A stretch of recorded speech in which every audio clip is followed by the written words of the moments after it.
నమస్తే అన్న, అందరికీ నమస్కారం. కువైట్కు కొత్తగా వచ్చే ప్రవాసులకు కువైట్ ప్రభుత్వం శుభవార్త చెప్పింది.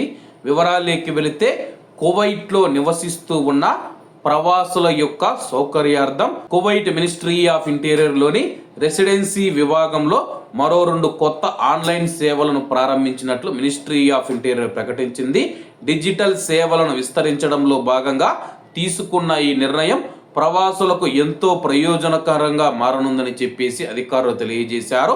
మొదటిసారి విదేశీ కార్మికులకు రెసిడెన్సీ కువైట్లో ఎవరైనా సరే కానీ కొత్తగా వచ్చిన వారు ఎవరైతే ఉన్నారో వాళ్లకు రెసిడెన్సీ జారీ చేయాలంటే, ముఖ్యంగా ప్రైవేటు రంగంలో పని చేయడానికి కొత్తగా కువైట్ చేరుకున్న ప్రవాస కార్మికులకు ఆన్లైన్ ద్వారానే రెసిడెన్సీ అనుమతులను మంజూరు చేస్తామని చెప్పి మినిస్ట్రీ ఆఫ్ ఇంటీరియర్ ప్రకటించింది. ఆర్టికల్ 18 సూన్ వీసా కలిగిన వారు కొత్తగా కువైట్కు వస్తే కానీ వాళ్లకు ఆన్లైన్ ద్వారా మేము రెసిడెన్సీని మంజూరు చేస్తామని చెప్పి మినిస్ట్రీ ఆఫ్ ఇంటీరియర్ ప్రకటించింది.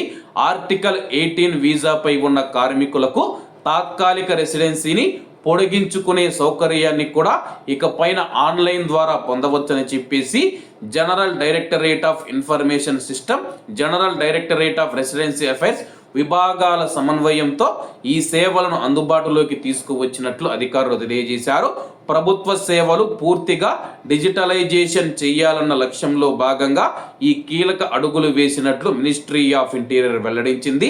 దీనివల్ల కువైట్లో ఉన్న ప్రవాసులు యజమానులు ఎవరైతే ఉన్నారో కార్యాలయాల చుట్టూ తిరగకుండా తమ యొక్క మొబైల్ ద్వారా తాము ఉండే చోటే తమ యొక్క సేవలను పొందవచ్చని చెప్పి మినిస్ట్రీ ఆఫ్ ఇంటీరియర్ తెలిపింది.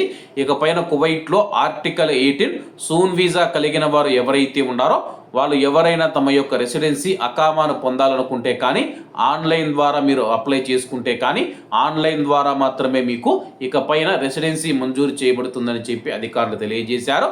కాబట్టి అందరూ బాగుండాలి, అందులో మనం ఉండాలి. అందరికీ నమస్తే అన్న, జై హింద్.